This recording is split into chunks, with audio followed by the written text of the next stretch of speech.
You can tell I'm not the tech. Well, good morning, everyone. It's so good to see the alumni and graduates in the house. Welcome to Soul, as we always affectionately call it. But Sustainable Options for Urban Living is our host for this morning. And we'd like to thank them and Cindy Stewart for allowing us to use the building. I want to say thank you to BJ Stewart of Sunshine Enterprises. He is our partner, along with JP Chase, who has so graciously given us the funds to do this workshop series that we hope will continue to grow, and we'll see how far we can take this. But my name is Ia Lewis, for those of you who don't know me, and I am one of the founders of Soul. But we also have another company that I am running right now. So without further ado, I will hand the mic back to Cindy, but I did want to say welcome. And as we always like to say, we invite you to put a little soul in your life.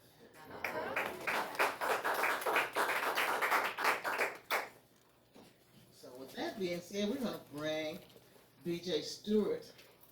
BJ, of course, is the executive director over at Sunshine Enterprises, and Sunshine has been our lead partner in this endeavor.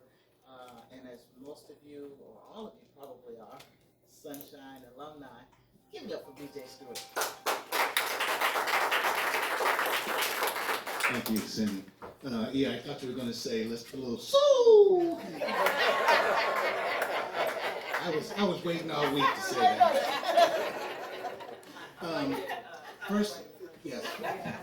First, for all those that are graduating or who have graduated, first I want to say congratulations. I want to say thank you, however, to Felicia Manley and JP Chase for without their support and their continued partnership and support with Sunshine Enterprises, this and other programs within Sunshine would not exist. And I also want to thank the Soul community for their continued partnership as well. I was sharing with some other entrepreneurs earlier this week around as I engage with entrepreneurs in Chicago and elsewhere as well, what are the three things that kind of keep the lid from our success? And it really came down to a lack of relationships to garner the resources that we need, a lack of business acumen that enables us to effectively address the business issues that we face every day, and a lack of capital. So at Sunshine Enterprises, what we strive to do is to build social capital through mentorship and coaching, build knowledge capital through business training and mentorship, and then connect folks to the capital that you all need to launch and grow your small businesses. And the program that you guys went into is a small piece of that puzzle, and really enables us then to continue to contribute to your entrepreneurial journey. So I am just thankful again to JP Chase for their support. Thank you, Soul, for putting this together. And Felicia, who knows? That maybe this will turn into a multi-year program, but you never know. So I just want to again congratulate you all, and I look forward to the rest of today's program. And there's some resources downstairs, and don't leave this building without going and checking out the resources that are in store for later this morning or afternoon. Right? So before you run away, I've been dying to ask you a question. I know I'm supposed to ask the Linda panel a question later on, but I've been dying to ask you this question. So I've been working with, and Soul has been working with Sunshine since 2018, and we started with the construction cohort. Sean was in one of those early classes, and not the first one. The first one, yeah. But I'm curious because we've had some changes with Sunshine, including you at the leadership since we started that. From your perspective, what made you think that now is the time for us to move from just being entrepreneurs in the community to building our community or rebuilding our community? That's a very good question. And I just reflect on my own entrepreneurial experience. And it really came down to this. I spent a number of years in corporate America, and I got tired of making other people money. And on the other hand, I had always had this entrepreneurial spirit that I wanted to explore, but did not have the support mechanisms in place. It really came down to, again, those three things: a lack of relationships. In my case, I had a lot of business knowledge, so that wasn't a gap for me. And then a lack of finances. And I reached out to local folks who I happen to know that helped me close those gaps in terms of the relationship and the capital. And I just saw what it did for my family. And I was in the restaurant business for 10 years plus. I was an Arby's restaurant franchisee during that time. And we also acquired a staffing agency. So my wife and I, that was how we, bought our house and put our kids through college and really saved up for, our small businesses put our retirement in hock.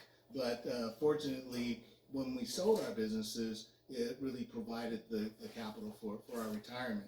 And as I rounded third base in my career, I really wanted to ask myself, okay, God, what role do you want me to play in the world? And I saw so many entrepreneurs in under-resourced communities, really want to launch and launch their side hustle or grow their small business and weren't equipped to do so. And why? In answer to your question, because they wanted to provide for themselves, they wanted to provide for their children, and they also wanted to make a difference in the community where they live, work, and play. So, now is the time. Even in the midst of all the noise that's going on here in the USA right now, this is still the best place in the world to launch and grow your small business. So, if you haven't already launched, I encourage you to do so. If you have launched, continue to take the advantage of the resources that we have at Sunshine Enterprises, such that you can both launch and then grow beyond your wildest dreams. Thank you, BJ. Thank you so much. I really wanted to ask him that question, so I hope you got something out of that answer as I did. Alicia Manley is joining us today from our funder, JP Morgan Chase. Please welcome her. Hi, everyone. Thank you for allowing me to be here today. I think before I get started, we always hear a lot of thanks for us, but I want to thank Cindy at Soul, I want to BJ at Sunshine, some other partners in here, of course, Terrence from Greater Greenwood Archer, because we always get thanked. I want to thank you for the opportunity for showing up, not only for yourselves, for your community, and for allowing us to work in partnership. I always think philanthropy does a really good job at piloting programs, but we don't do this alone. You are the executors of this work, and so we stand together with you and are excited to see what the future holds. And then, of course, the participants of the program, whether in the contractor side or the developer side, we know there continues to be a gap of opportunity, whether that's in access to capital, in ecosystem building, and technical assistance. And we do that by showing up. We do that by supporting through our grants. And I'm so thankful that I get the opportunity to lead our small business pillar here in Chicago, as well as our grant making just finished up in Indiana, Minnesota, and Wisconsin. And through small business, we continue to focus on the access to capital piece, but in programs like this, where for me, it always feels like fellowship. Growing up in the AME church, we always had like our fellowship hour, but this allows you to work side by side with others, just as we do with our partners to implement this work. But seeing people that go through challenges like you, and then you have someone to go through the successes as well. So, never take for granted the opportunity that you have next to the person that's sitting next to you, right? opportunities that will come in the future, but you have a partner now in this work too, and that for me is so important because collaboration is everything. So I want to give a round of applause to you and take this moment, clap for yourselves as well. It's important. So just thank you, and congratulations again. And I can't wait because this is just the beginning. So thank you. Thank you. Thank you, Felicia, for those wonderful remarks for us this morning. So, program highlights. I just want to say, for me, this is a highlight because, as BJ could probably tell you, I've been, tracking down and talking about this idea now for a couple of years, because it's important that we rebuild our communities for us.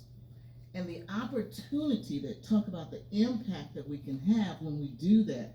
There are several folks in here like Sean, that's been in this road for energy efficiency or clean energy, the solar, so we're wrapped up in that space.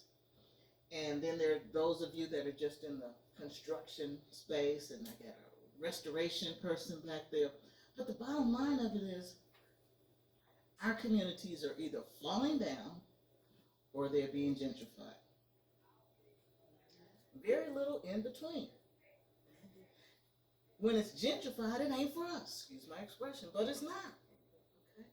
And so since the crash of the housing market, what we've seen over and over and over again is that the big money, the asset managers, the billionaire class, they're buying up housing in working class neighborhoods, not just black neighborhoods, but working class neighborhoods all across the country.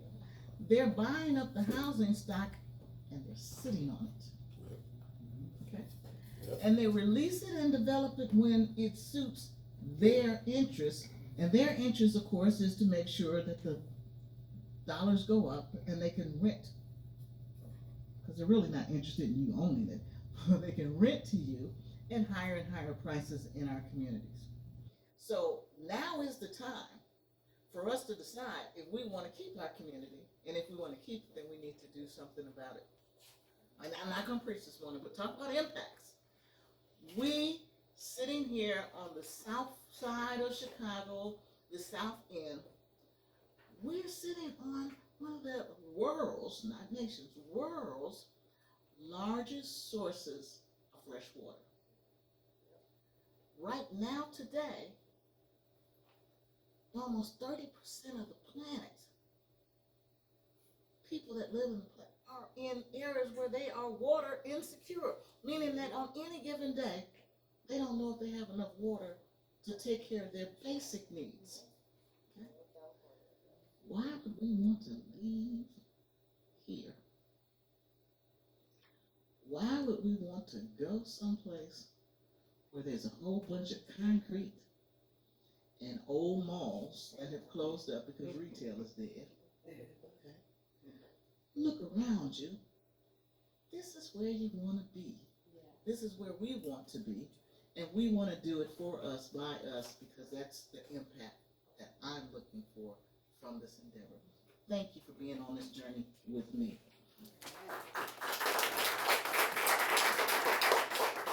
But now let's make it about you, because you showed up and you did the work. So we're going to give the presentations, the certificates out for those of you who have completed this journey with us. And then you're going to go out and you're going to tell people that this fall, Sunshine is going to rock with a new cohort that's going to be specifically looking for people like you. Because we talked about teams, right? We talked about the need to build our teams. We talked about how we work together in teams to develop this stuff. So go out there and start finding your teams and tell them to get over to Sunshine this fall to get into the next CBA class. We got our certificates for our people? We do. All right, let's do it. Because I know they want to get downstairs where that jerk chicken sandwich is. One of your Sunshine alumni is one of the caterers for today. So I'm going to call out the names. Some folks may not necessarily be here. I see that. But I will definitely call them off in alphabetical order. And if you are here, please come on up so we can give you your certificate. And if you'll come up, I'll hand it to you. So Darrell Black of Black Tech Solutions He is not here today, but we definitely celebrate and congratulate and appreciate Darrell for his participation. Stephanie Blakely.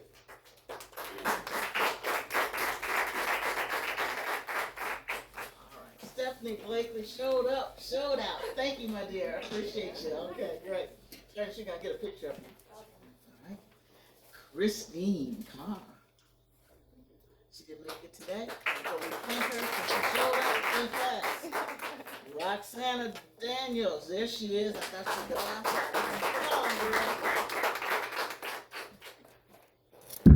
Thank you, Rocky, for your participation. Sean at 6.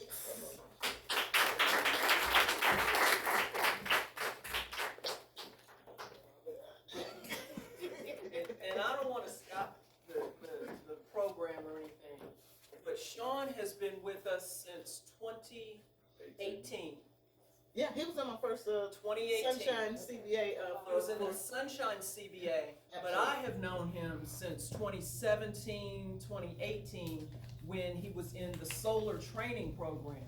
So he has taken this from being a trainee all the way through to his business. Awesome. I had to say that. All right. Hold up. Oh, here it is. Yes. No relation to the bank. No relation to the bank, okay. So much. Thank you. Melvin Henley was not able to be with us today. Melvin Henley, pack leaders. He's out working, taking care of business, but we are thrilled that he was a part of this, and you will definitely want to connect with him. Who I got here? Kevin Madison. Hey.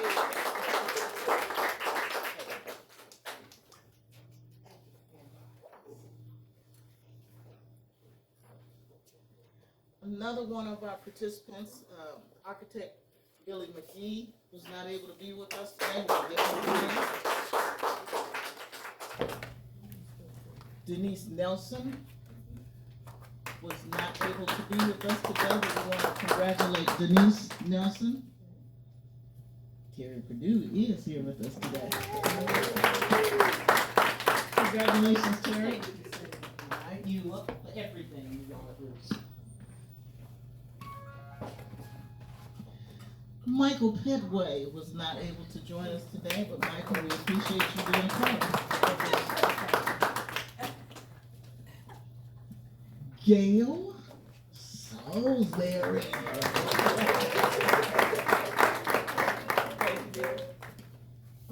There you go.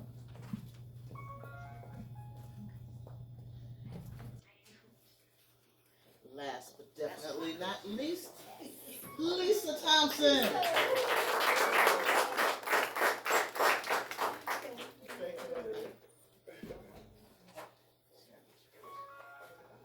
So that was our graduating group for our pilot inaugural workshop series for diverse developers.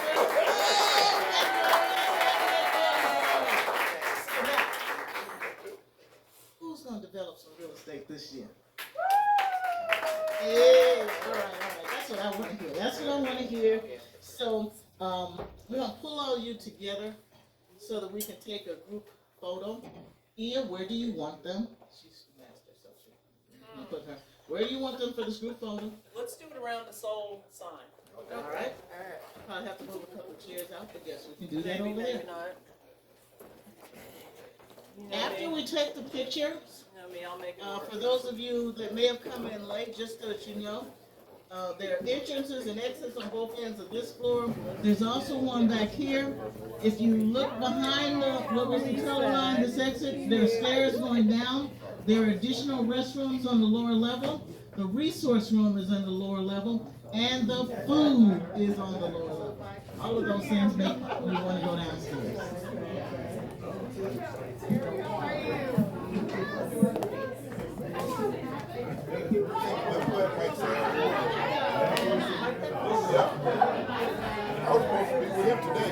Where is he? Why is he not here? So look, he was supposed to come out west where we were, and I told him, I said, oh, I forgot, I gotta go to Seoul this morning. I said, well, they didn't go to Seoul. And he sent me even a shot of the flight. He was like, is that where you going? I said, yeah. So I just sent him a message. I said, why they calling your name for awards? Send it. Where's your money?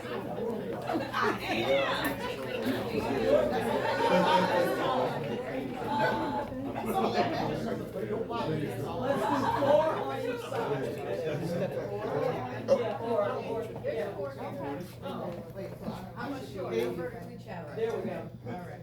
There we go.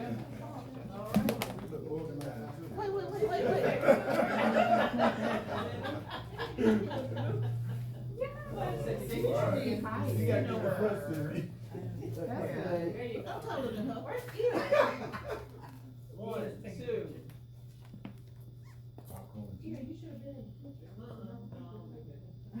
You trying to hide. Wait, let me get one.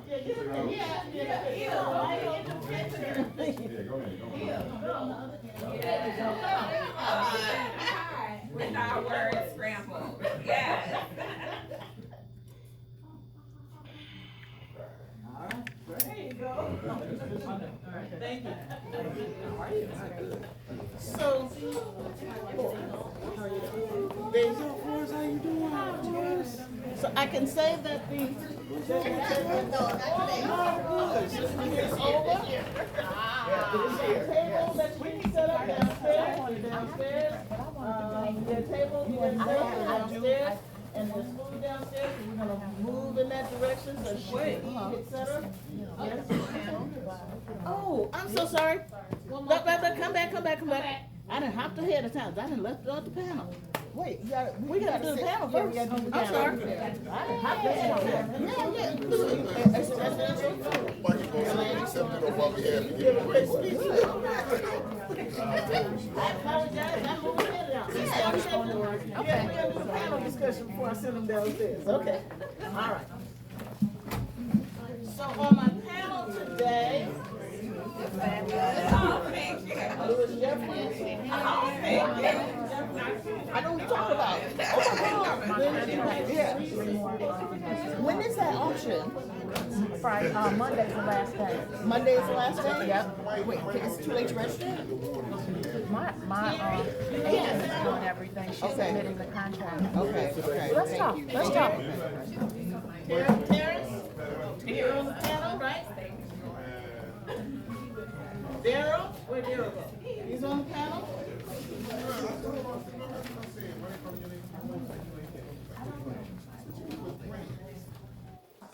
And it looks like Sharice is making. Sharice just pulled in. Oh, she here?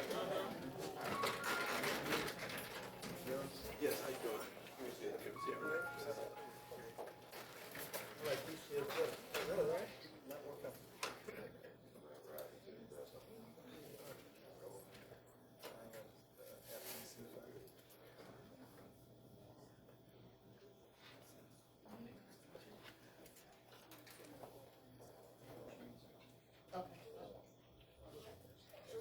She's gonna have a seat over there on the end. She just got here just in the nick of time.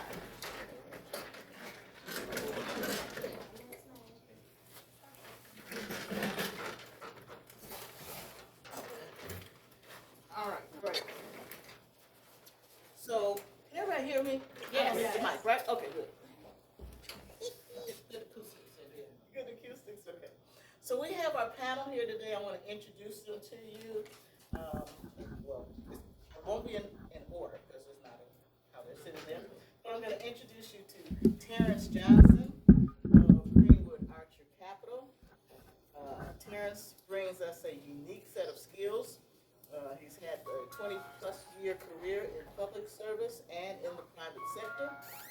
His values and passions align perfectly with his current position at Greenwood Archer Capital, where they are in the business of improving the access to capital to Black and other minority businesses around the Chicago area, helping them to build strong foundations and for us to have more resilient communities in general. Thank you, Terrence, for being a part of this today.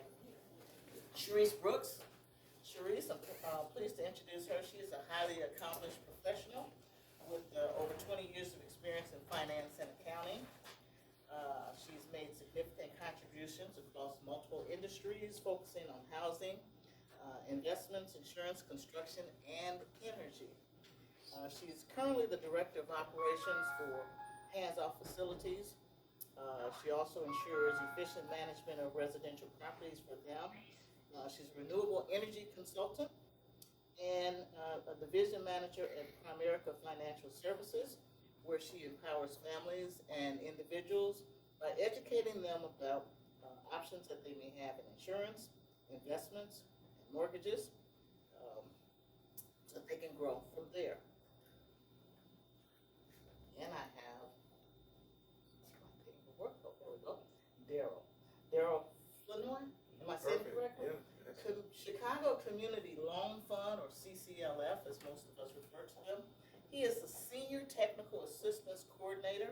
He currently is working with the city and the Rebuild Program, is that correct? That's correct. And he provides this assistance to CCLF clients and their external contracts.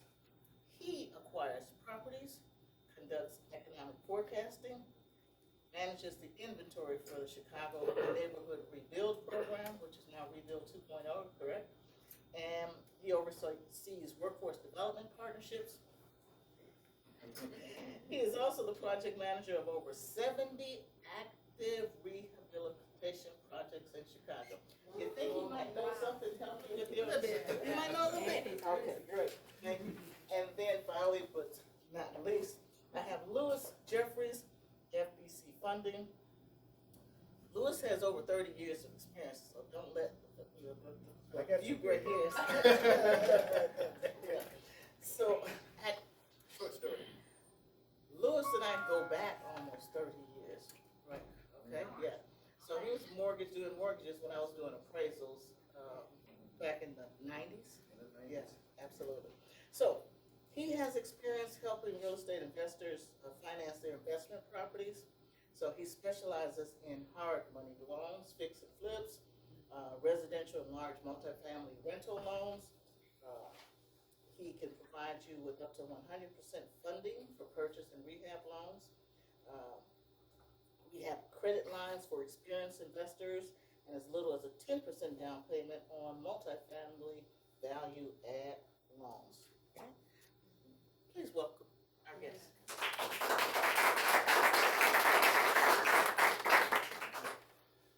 So I'm going to start out with an easy question for each one of you and ask you to just kind of go through and tell us a little bit, about you and the funding opportunities that you have available for this group of folks who's interested in either rehabbing or building new, residential, single family, 1 to 4 is what we've talked about in this class. And some of these folks are the contractors or the businesses that need funding, and some of them are the actual developers that need funding. So we want to be open about how we approach that. So we're going to start. Sharice, how would you help these individuals to understand what it is that you can provide for them? Okay. Good morning and congratulations, everybody. So, when we start, I'll get you to use that mic, I think. Yeah, the mic. Okay. Can you hear me? Yep. Oh, yeah. Okay. Because I was gonna say if you didn't, I can project. So, I would say for anyone that's looking for funding, you gotta look at your personal stuff first. So sometimes we say, no, I just want you to focus on the business. Okay. What does your stuff look like? And you gotta be open enough to say where you need help. You can't be trying to hide stuff, because if you're not disclosing, my tagline is, we're also not closing. So the longer you take, the longer this is gonna be.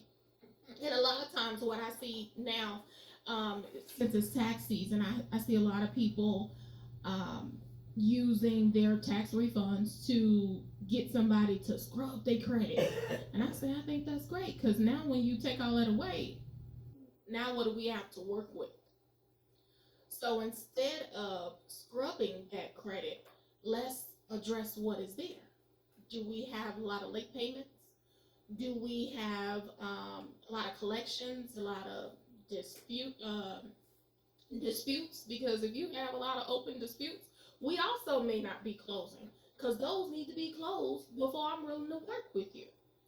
So that's one of the first things I tell people, like, we're going to have to keep this real and act like we're family, and I'm going to take my name badge off, and I'm going to be your cousin or your auntie or whatever we got to do to get you to understand that I'm here to help you and not hinder you.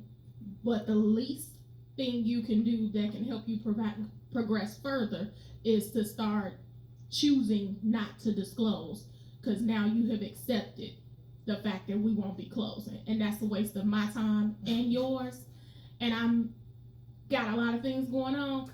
I don't need you to be wasting my time. So that is my open. When you walk in my door or you call and say I need some help, I say, okay, are we gonna keep this real or not? Because if we're not, then I'm gonna need you to call somebody else. I got a list of references for you. I will refer you to any of these gentlemen or anyone else, because if you're not gonna keep it real with me, I'm not gonna stay on this phone a lot longer. You got 4 minutes to tell me why I should work with you. I like that. So what is it that you do? You the man. So I work for the Chicago Community Loan Fund, and we are a commercial developer. So for the most part, we deal on larger scale items. But for the mom and pop person looking for funding, we have something called the Chicago Neighborhood Rebuild Program, which we are focused on doing about $21 million worth of, well, it's more than that, that's just a stimulus. It's gonna probably be about $60 million worth of development through the city. So if you are a developer looking to rehab or do rehabilitation on a single family or 2-unit home, normally we wouldn't mess with those loans, but if you're looking to do development in Black or brown communities, we are. And we have amazing packages, almost 100% financing, line of credit on those. So on my end, that's most high. I would be able to help for those who are looking to do rehabilitations or rehabs in Black or brown communities. We can help you get financing near 100% if you can demonstrate you're a developer or a small developer. So Greenwood Archer Capital is a community development financial institution, a CDFI, like CCLF, which means we are mission based.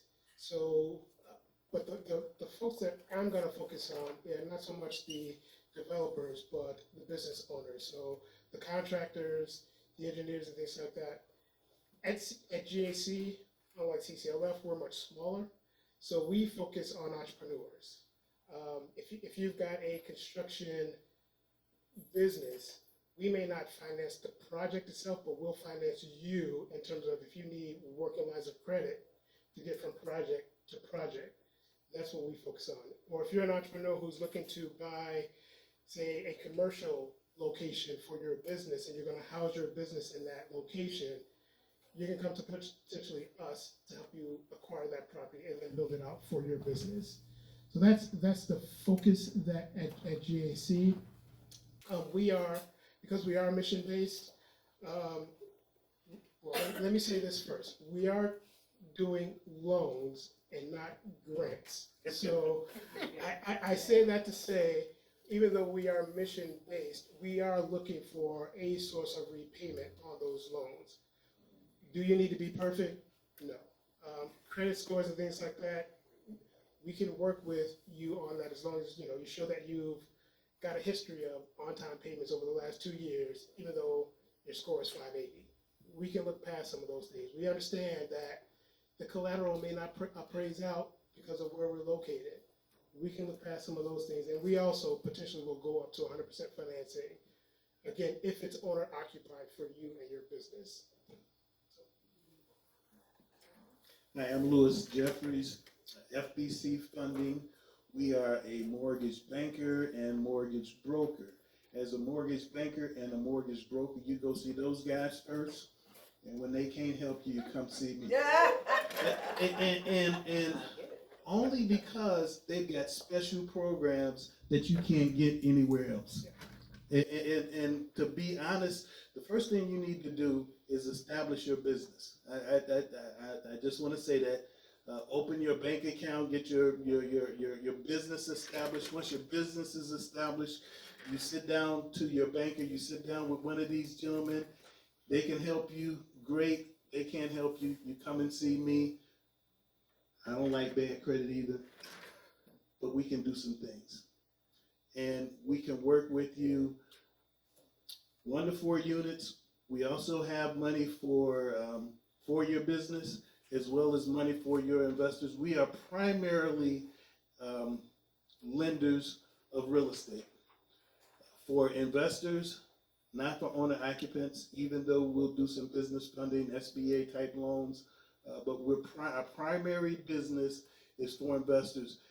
If you are contractors or developers and you've got customers, we finance your customers so you can get paid also. All right. So, I'm curious. We're at the end of March, the end of the first quarter of 2025. We're, 2.5 months into this new administration. There's a lot of crazy stuff going on the political scene. I'm curious to know, how is the anti-DEI, the anti-energy, the anti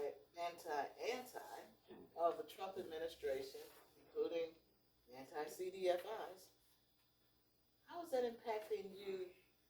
Do you see or foresee in 2025, and how will it change, if at all, how we support these people? Let me start. Well, you're not CDFI, so I got these 2 gentlemen in the middle are CDFI. It affects me also. Oh, it does? Okay, Oh, well, yeah. then, yes, definitely. I want to hear from them. So we So, start down there. as a broker banker, I lend my money and then I sell the loan. If I have nobody to sell the loan, I can't lend my money. So, as things affect the financial economy, then they affect who will buy loans. Therefore, what I see right now, the market is great. We are recovering from COVID. We're back to where we were prior to COVID. Not completely, but we're back. But there's some signs that threaten that. Now is the time to move. And I have been in the business over 35 years. I've seen many cycles, and in a couple down cycles, I've seen periods where you have closed your loan and they did not wire the check.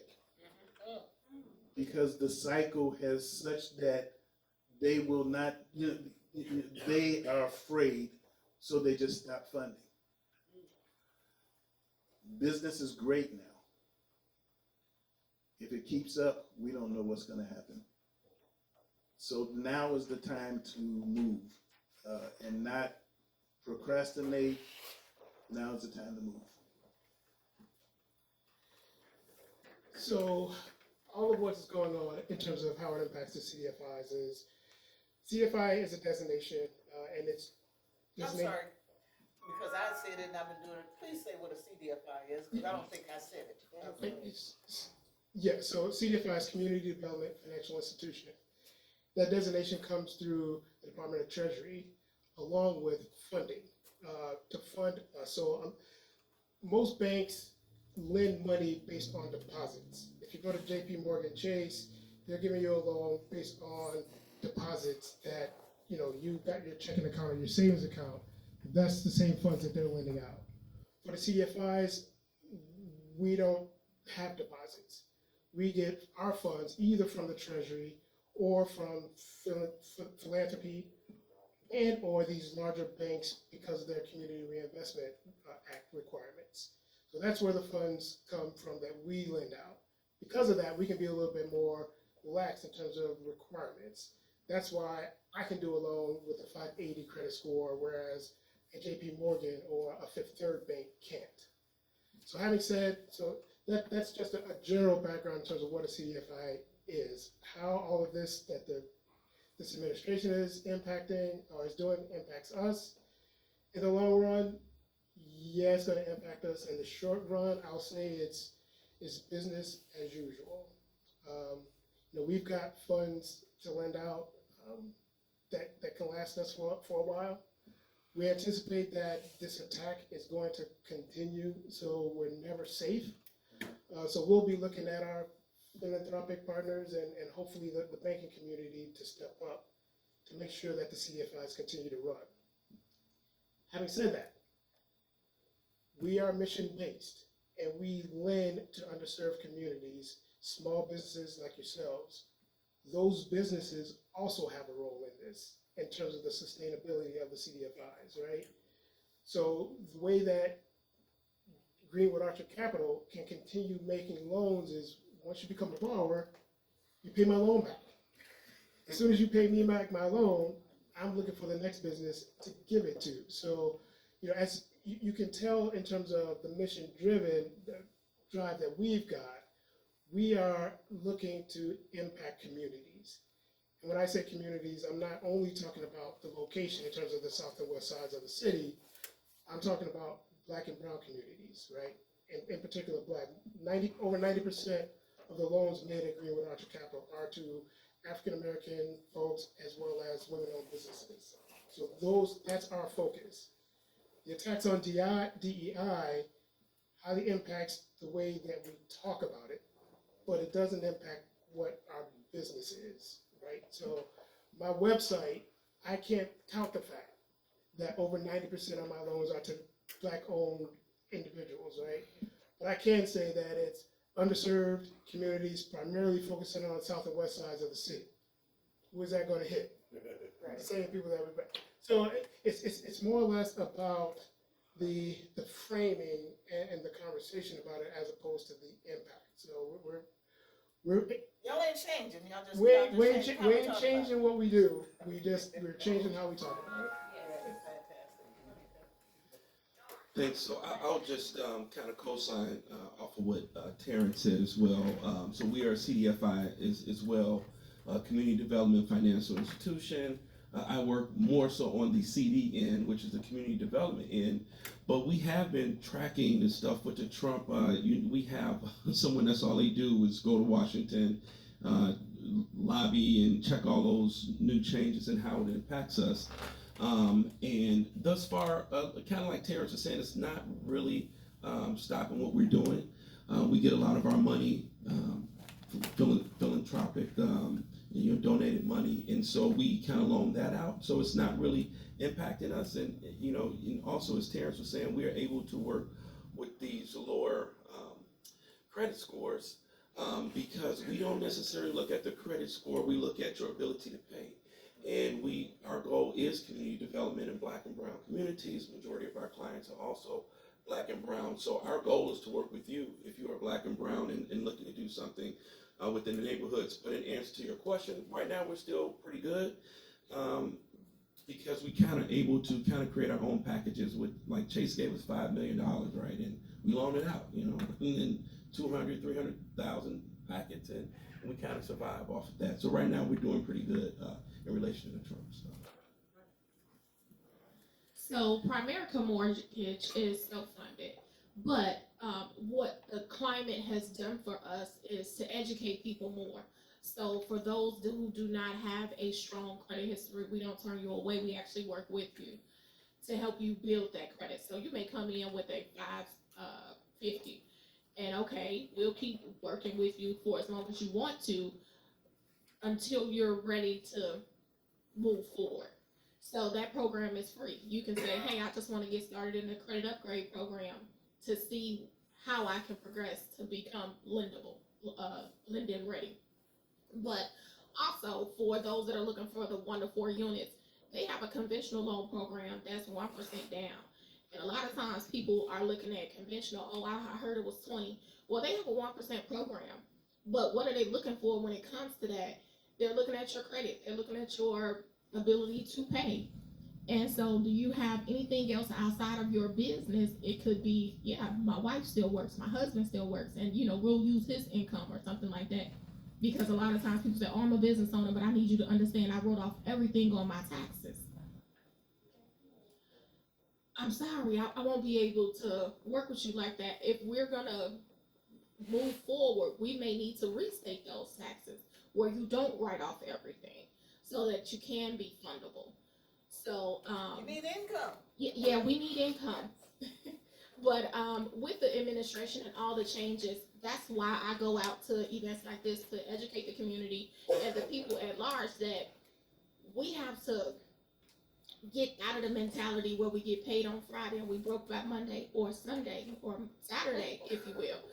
So we gotta get to the point where we're scaling back on our living expenses or whatever. It may come to how other nationalities come here and they can be in the same household and everybody works together and makes those funds work, but we want to live on our own and be stressed out on how we're going to make it last from week to week, from day to day.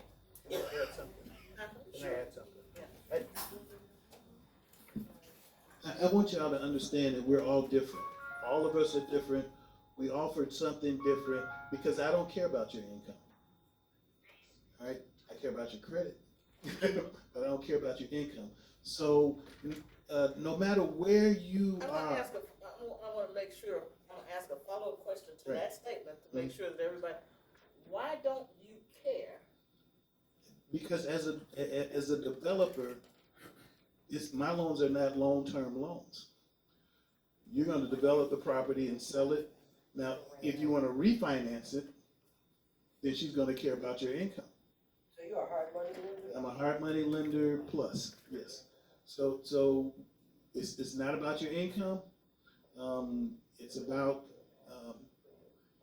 more than anything, experience, and being a contractor or a developer counts for something. Okay. So I got a follow-up kind of question for you guys in this range because we've kind of skirted around and hit on this conversation of credit a couple of different ways of when it's important, when it's not, when we can do something without. And I think it's worth saying, oftentimes when you're looking at real estate development, it's really the real estate you're looking at more than it's the individual. Is that correct? So, before you ask that question. No, I just asked the question. I was going to do an addendum to what you said as well, is in that because we focus on the entrepreneur, and this kind of touches on what Cindy's asking about too, is we are looking at your business first, right? So for me, it's about looking at, do you have a sustainable business? What does the cash flow of your business look like? Now, granted, that's demonstrated in many ways. If you're a sole proprietor, it may be through the tax returns that you mentioned, whatever that looks like, but we will look at that first. But we can also look at outside income to get you to where you need as well. Again, I'm looking for just a repayment source for the loan, but I'm only doing business loans. I'm focusing on the entrepreneur. So, which is where Cindy is going with this question as well, because if it's a real estate deal, and I don't do real estate, so I'll let the real estate people talk about that. But it's an order of operations, if you will, in terms of what folks look at. So I'm hoping I'm not confusing or muddying the waters at all, but it's a matter of making sure, one, you've got a concept or a business that's viable, and then two, if you're, for instance, if it's just a startup, I may look more at your personal income to get you approved for that business loan. So is it asset-based lending? not necessarily. It's business lending. So it's about the cash flow and the promise of cash flow from that business, right? If the money you're asking of me is to finance equipment, something that I can sink my teeth into, great, but it doesn't have to be.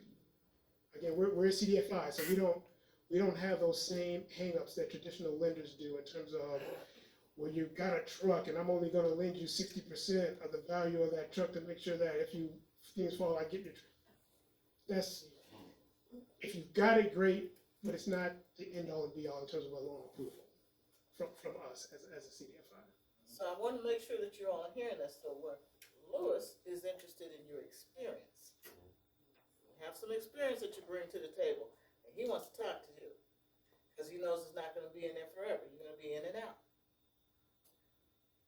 Terry is looking at your business. You have financial statements, tax returns, profit and loss for your business. Can you show him that this business is making money, which is why we don't wanna put everything down to, where we wrote everything off, showing no income on the tax returns? It didn't help any. So he's looking to see, is your business sound? Now we're gonna move over here, and we're gonna find that he's a real estate man. He gonna talk your language. Right. So, what was your question again?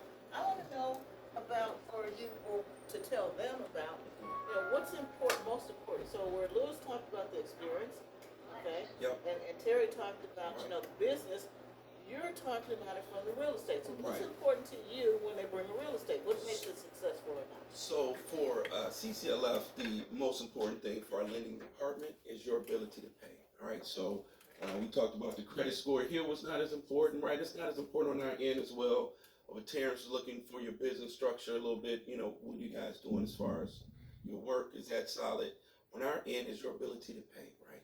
So CCLF, as well as Greenwood Archer, being a CDFI, we've been able to utilize all of our resources to come up with a line of credit package that's amazing. Like, and don't want to brag because I'm not on the FI, the financial institution of CCLF, but our lines of credit is going to be unrivaled to anyone, right?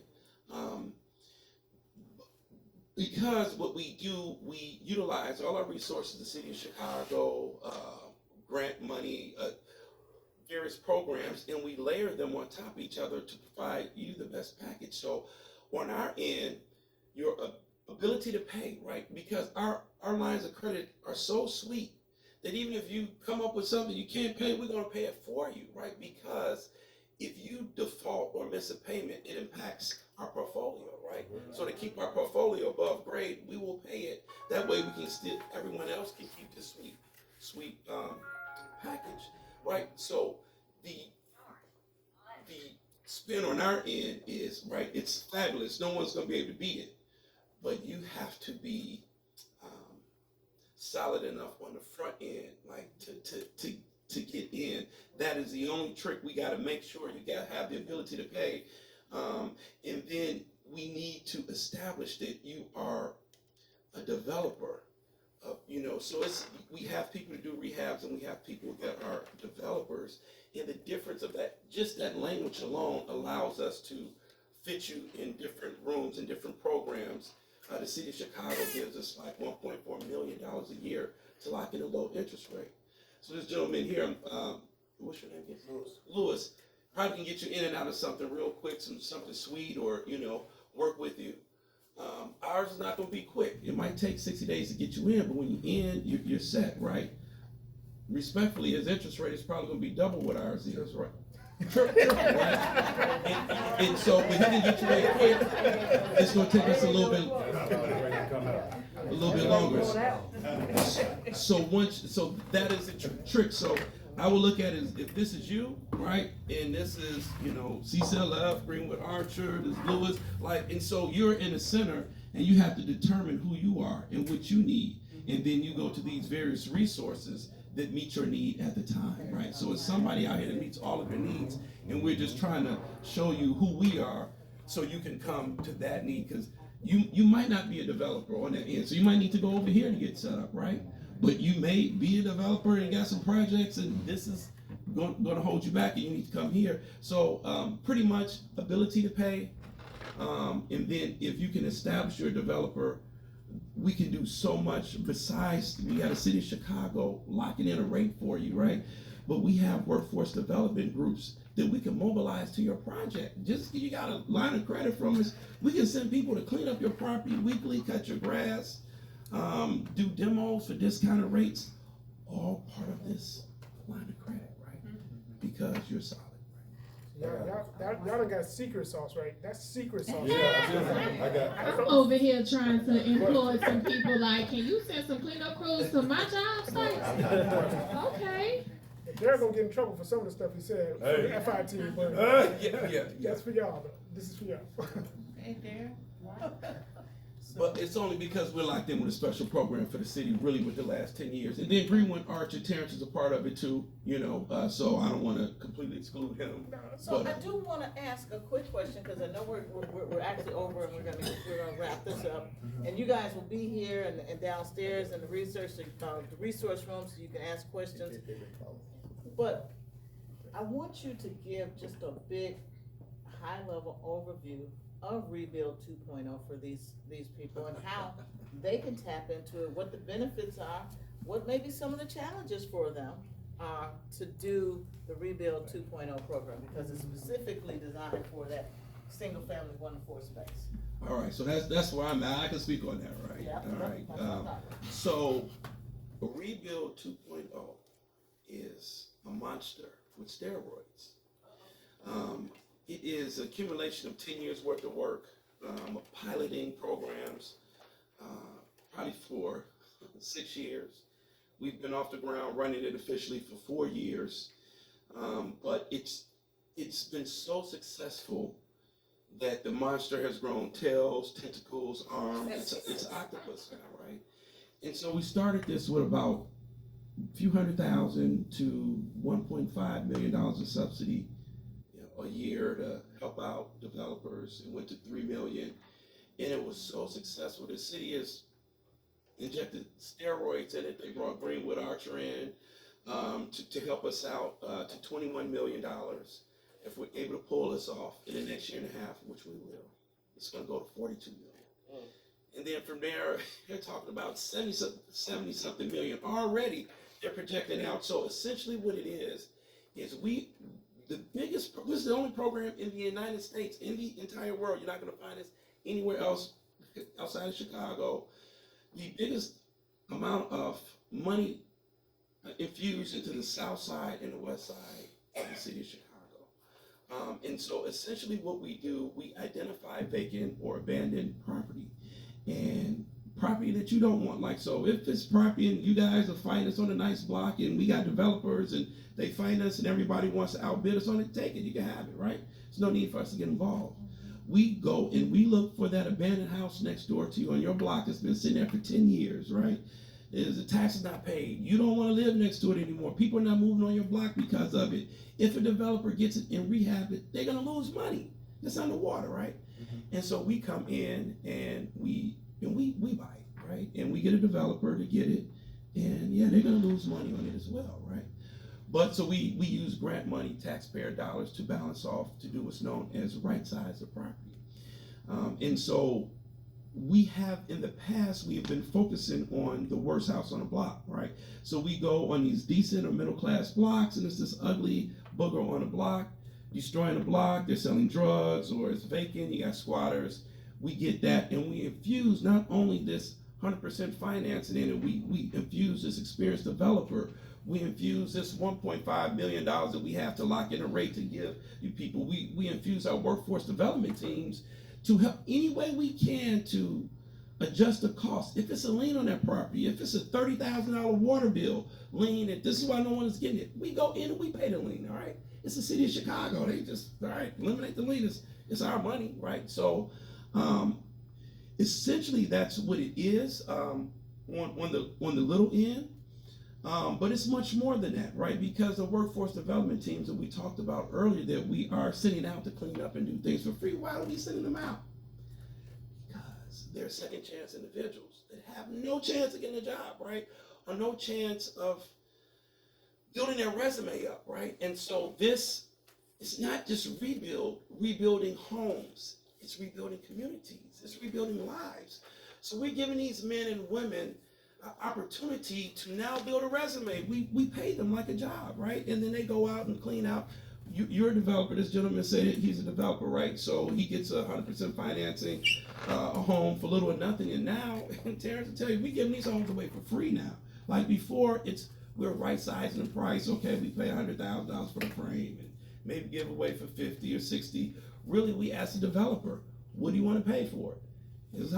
I notice it sounds crazy. I'm like, what are you talking about? This is how it goes. They bid on it.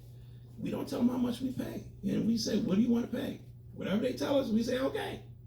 You know, and as long as it makes sense, we say, okay. And we know we're going to lose money. If we paid $100,000 for the frame and you bid 101, we know we selling this for less, right? So it's not a bid of I paid 100,000, 99, 98. Okay, we get no. It's not necessarily a bid of the lowest person. I give you $1. It's a bid of the person who can say, listen, Daryl, this property's messed up. Look, we got to take out the basement. We got to run this new line. This roof has to go. It's under these things. This is the amount of loss. This is the damage. We're not going to make a bid on this unless we pay $20,000 for this property. So I paid $100. We're not going to make any money. And so we give it to them for $20,000, right? Or we write down the price till they can't make money. Or where we at now? And this is crazy. If we can't write down the price, we'll give them the profit, right? So we can't write down the price. We're going to give you the property for free. We're going to pay all your closing costs and taxes on it, right? And then you're still going to break even. We're going to write you a check for $50,000 or whatever at the end, right? To make sure this property is rehab. Why would we do this? Why are we doing something like this? This is crazy. Because the city knows, right? This property's been vacant for 10 years, got these liens, it's creating all this public problems with the police and on your block, people not moving on your block, you don't want to pay your taxes, you want to leave. Now what happens when we bring that house back to life? That house is going to be the best house in your block, right? She saw it tonight, everything's going to raise.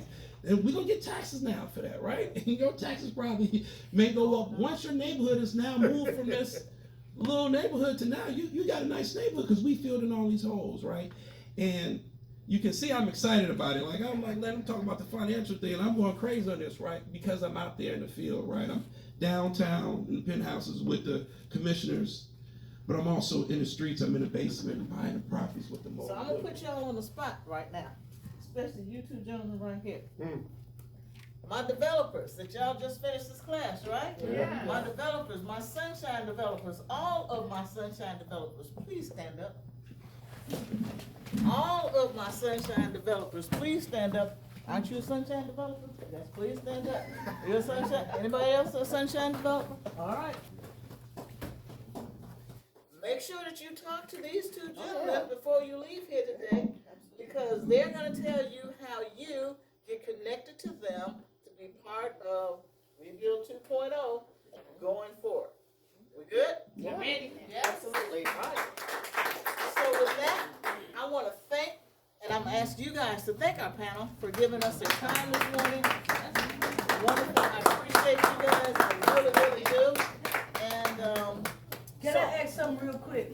Yes. Because this is just burning me up. Yes. I So should ask check if this out. anybody else has a question for them. She comes in at the end of you, right? So we get money from you for a single family home, boom, turn it over 60, 90 days, we refi with her.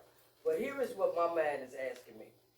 So you do the line of credit, right? You do acquisition costs for, if I got a place that I want to move my construction company into, I can come to you for acquisition. You can come to me for anything. You can Well, come As to a me. business, you As can a go to business. them. That's what I'm saying. As a business. Line of credit and term loan. Okay. We do both. So you do line of credit and term loans. Right. He's a hard money lender, you prime mortgage. I do everything he does. Yeah, but see, your conviction. He's a broker. But, so that's what I'm trying to understand. Let me ask before you jump at it. Cause I had to do this thing like I'm about 10, right? Get up there, I need to write it out and then do a diagram and call it in before I get you. So you do hard money lending. I do hard money lending. I do business lending. You do business lending. Yes. But your interest rates is higher than the rest of them. Well, Yeah. yes, Absolutely. Hard money. Hard money. That's it. No. It's CDFI. better to come out of yours quicker though. Right. So no, I do hard money and business lending. I will equal a bank. He will be cheaper than the bank. Okay. So I have. So your both rate, options. your rates, wait a minute. So now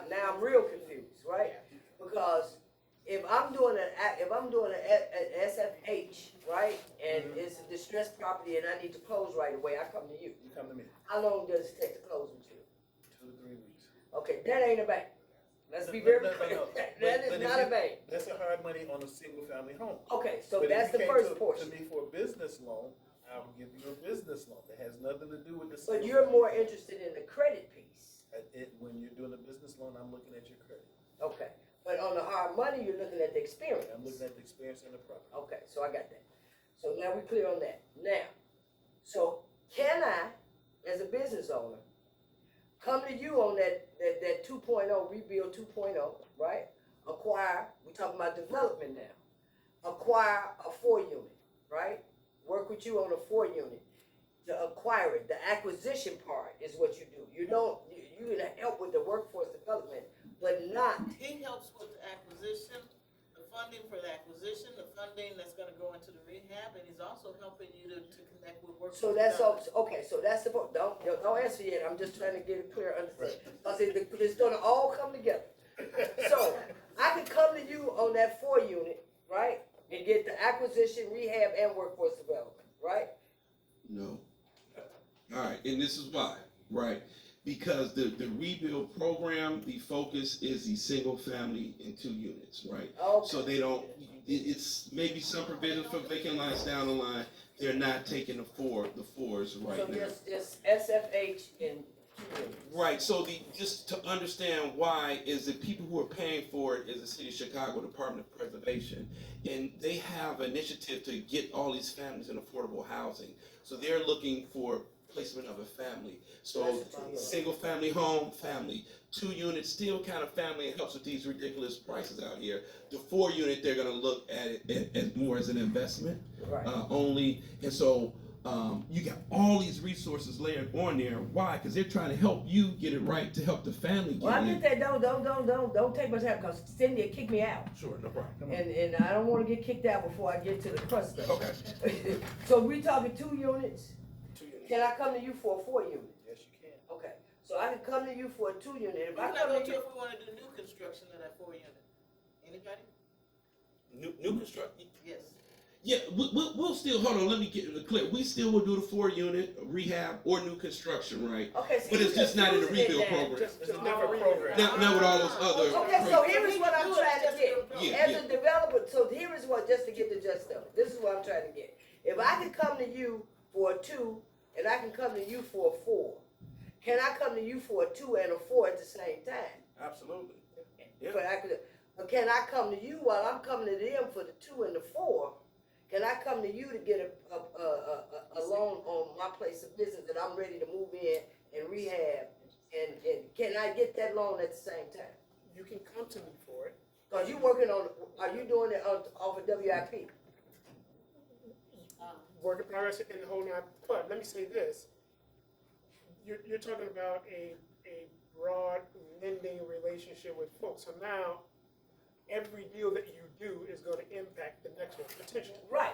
Depending on, again, I'm looking at the business first, so if the business is stable and solid, great. If it's not, I'm looking at that next level, which is then you, which is going to show all this other debt that you've got from these other programs. But what if I'm coming with the group of developers that I just finished with, and we've come together and said, we're gonna acquire this piece together, right? And we're gonna do a new build over here, right? And we're gonna do the 2-unit over there, or a single-family home. But my business is gonna be the acquisition. I need to acquire the property from my business. That's separate from those deals. So I got partners on this deal, I got partners on that deal, but this deal is based upon my business. Can I say, when we start to talk about particulars, every particular is gonna be different. So, the answer is yes and no.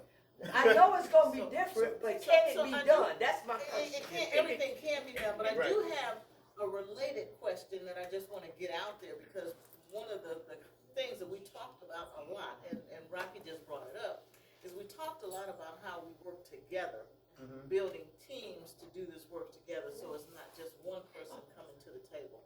So before I let you guys go, I would like to ask you each to speak to, if we do a joint venture, if we do a teaming agreement, and, 3, 4, or 5 of these folks come together and they put this project together, What are you gonna do with it, Louis? What are you gonna do with it, so- Jerry? What are you gonna do with it, Daryl? That's what I'm interested in. What are you gonna do if they come to you with a team or a joint venture project development?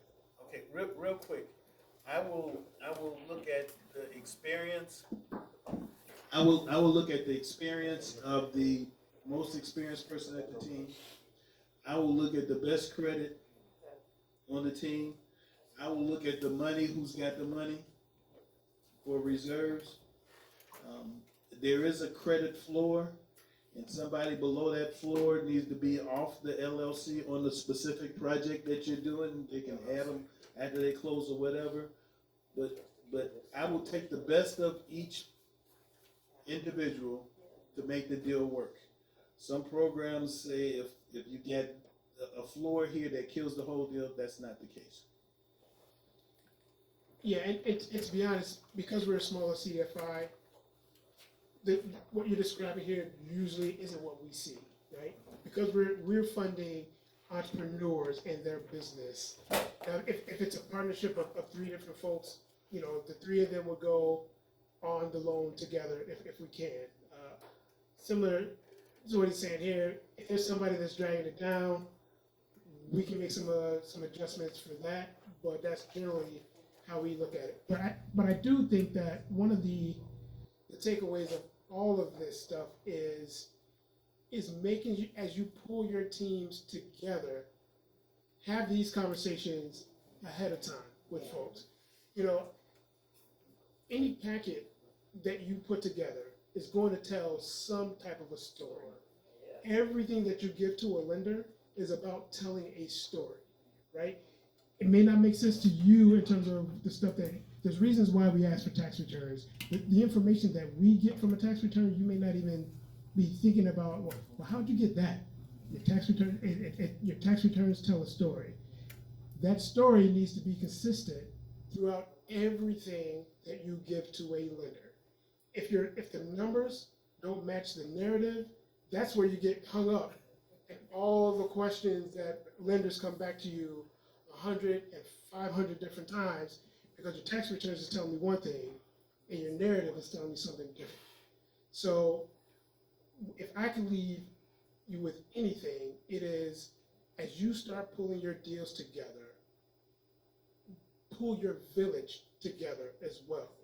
Have your tax person, have a lender type person that you can talk to. Have if you're just a developer, have your contractor, your GC, whoever, at the table as you are pulling all of this stuff together as you go out, because it can really, really save you a whole lot of time and effort.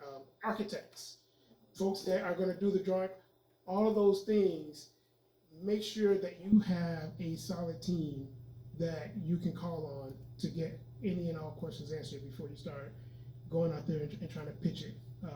It's not that you only have one opportunity to pitch it, but if once you start getting into that rabbit hole of the questions of the lenders, you might lose a lender if the rabbit hole continues for too long. So think of it as you got 3 shots to tell your story and get it right to a lender before you lose them. So make sure you've got that village together. That's something you pull yourself to. I see another question back here for us.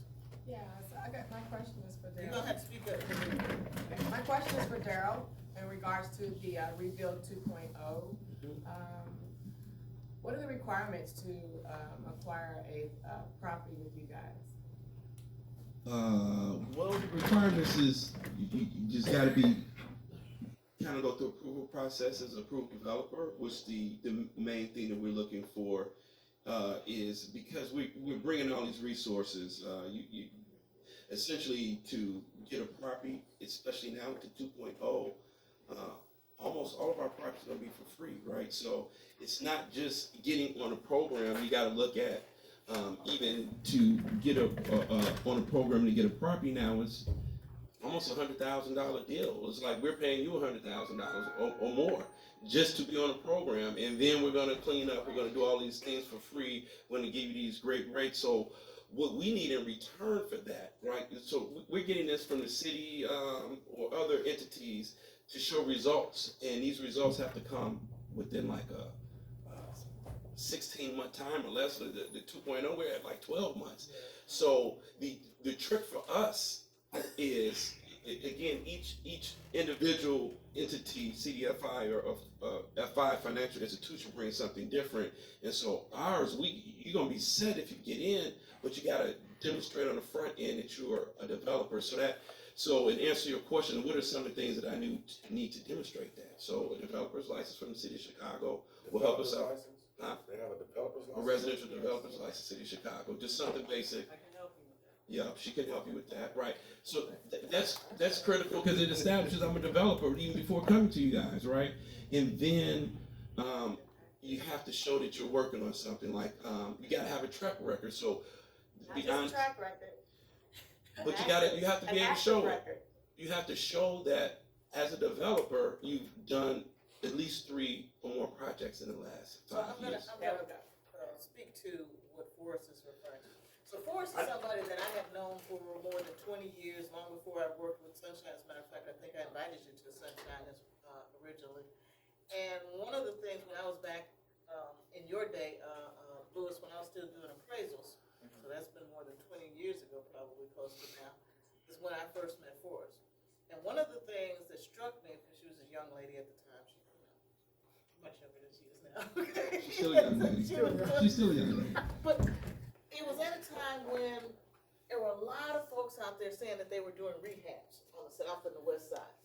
And most of it was garbage. It was back in the URB. Anybody remember URB? Okay, it was back during that area, okay? And so as an appraiser, I would go into these places and they would say, oh, this place has been in rehab. And I'd look, oh yeah, okay, put lipstick on a pig. It was, generally real crap.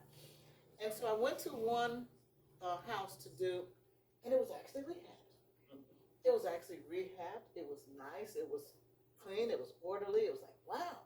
And so it was this young lady, and this was one of her early projects, like I said, 20 years ago. We're going to get her in this program. She's part of our Sunshine family. She's part of this. She got turned away. And that's why we want to talk about it, because they said she didn't have experience in the last 2 to 3 years. Had a lot of experience, just not in the last 2 years. So we want to talk about it because we definitely want to get her over the finish line. So that's what she's referring to. And so, of course, I'm familiar with Forrest, and I don't want to put. You got a reputation. No, I mean she's applied for the program, right? Oh, okay. And so we know Forrest can do the job, right? We know that she can do the rehab. I think that's clear, right? But so for those who are GCs, because she has a GC's license, right? Right. So imagine if it was a grant out, we're looking for GCs, we got $100,000 for GCs, right? And someone comes and said, well, I want it, but then I don't have a GC's license. Can we give you that grant, right?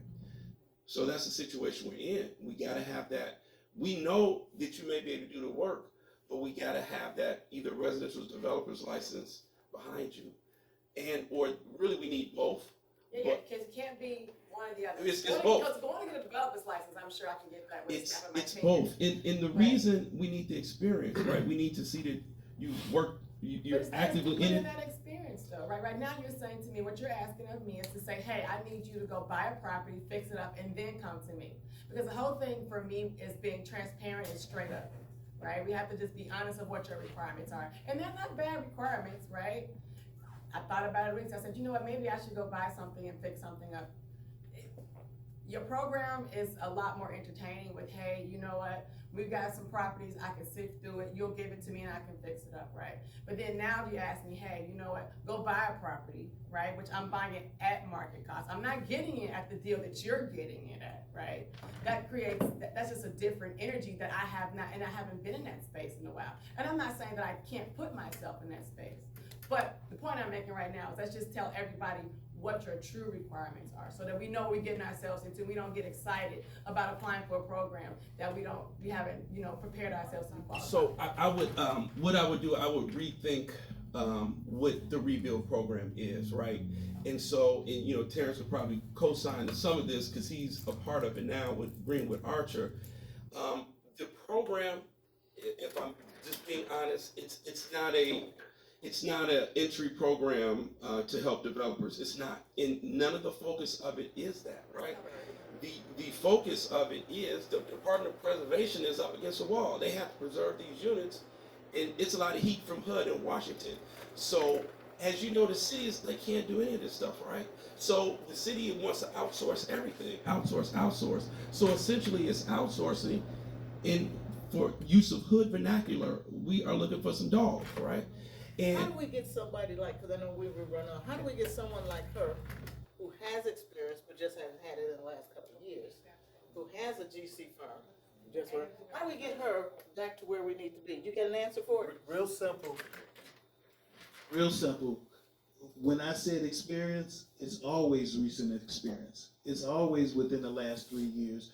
And you guys had to answer, partner with somebody who's had experience. You come together with somebody who's had some recent experience, you do a couple deals, now you guys both have recent experience. that's it. Right. And since we're talking about requirements, I think we'd be remiss if we didn't mention that because of the funding source for this program, it requires prevailing wage, which is it's exactly so. Yeah, because So Ia, raise your hand, because when y'all get ready to do that prevailing wage, y'all gonna go and talk to Ia and her boss team. That's what they're here for. Exactly. So which goes to the point of what Daryl is making here is we are looking for some dogs that can get it done quickly.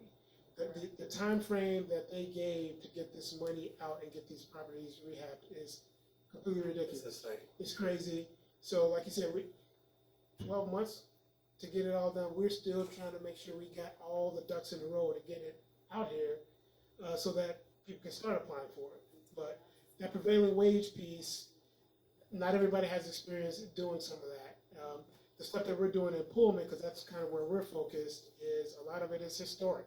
We got those historic row homes out there. So in particular, I was looking for somebody that's got some history in working with historic preservation. You know, I only got maybe 1 or 2 of those folks, so I may have to expand it, but those are the kind of things that, to the point of the requirements, yeah, the certifications are there, prevailing wage in terms of the projects, but then there may also be, depending on the projects, different types of requirements that we're looking for within those contractors as well. So I want to thank our panel here. I know someone will have to leave. We're running a little behind. I want to be open. We're going to transition downstairs to the resource fair room.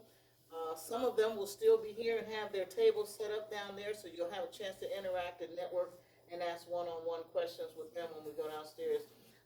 But we do need to end this with the panel right now because we can stay here all day and talk about money. I know. But thank you again for being here. We appreciate you guys.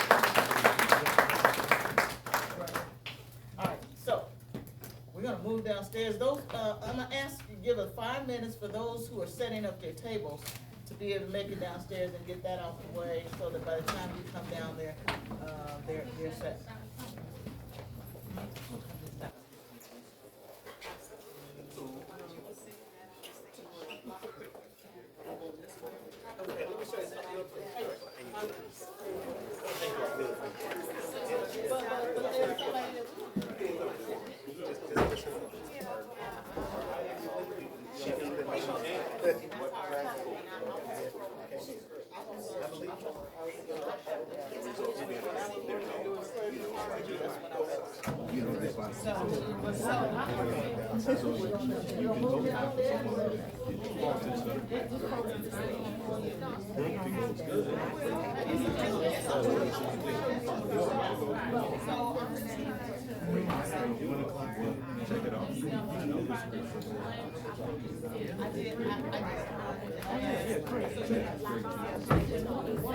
That's my brother, man.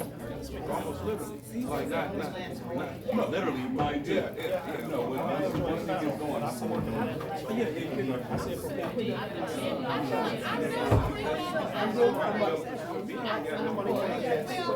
they might be able to have 2, 3, or 4 a couple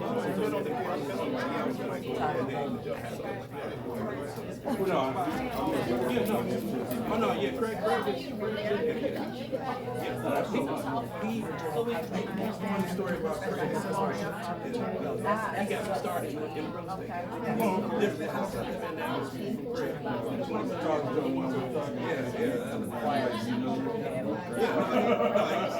it's like my brother for real. He never got me. Well, I got him. Okay, all right.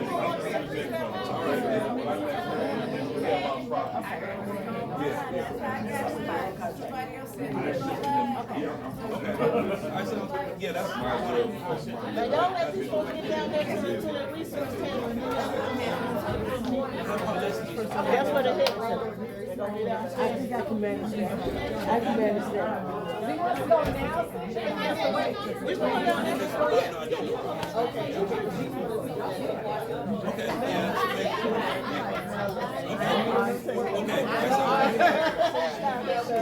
Don't do that. Nobody reminds me of myself.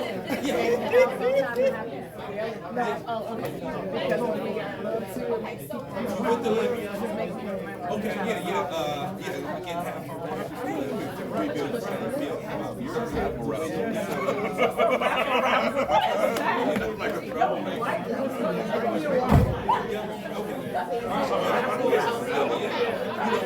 we started, we got a high priority now. In just the last 4 years, we kind of branched out and started to get them from now. So many kids, we need yeah, it's just Chicago. Are you leaving? No, I'll be there. No,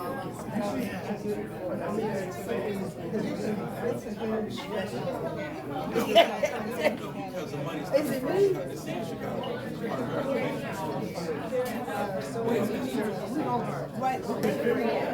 It's mine.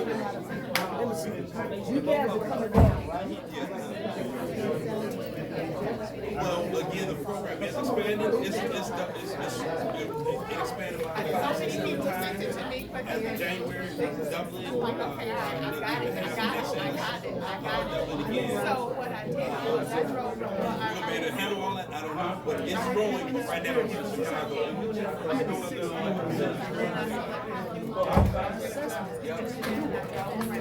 And I submitted my bid, so we'll see what happens.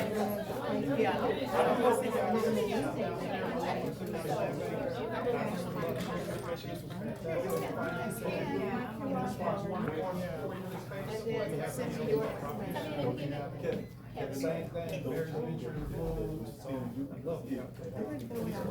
That's why the first thing I said. You got to first thing I said. Send me your information. I would. Okay, I'm gonna run with your car. I'll be right back. Everybody's still around with the files. I just do that name. Because in the CIC,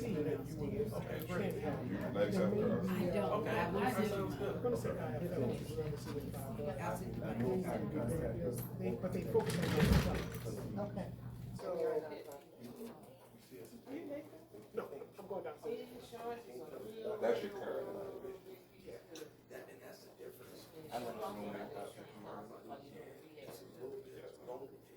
It's interesting, so we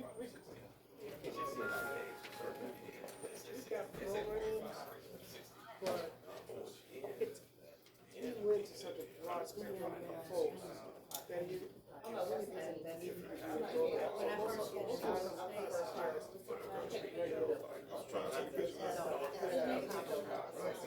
Yeah. And 50 grand.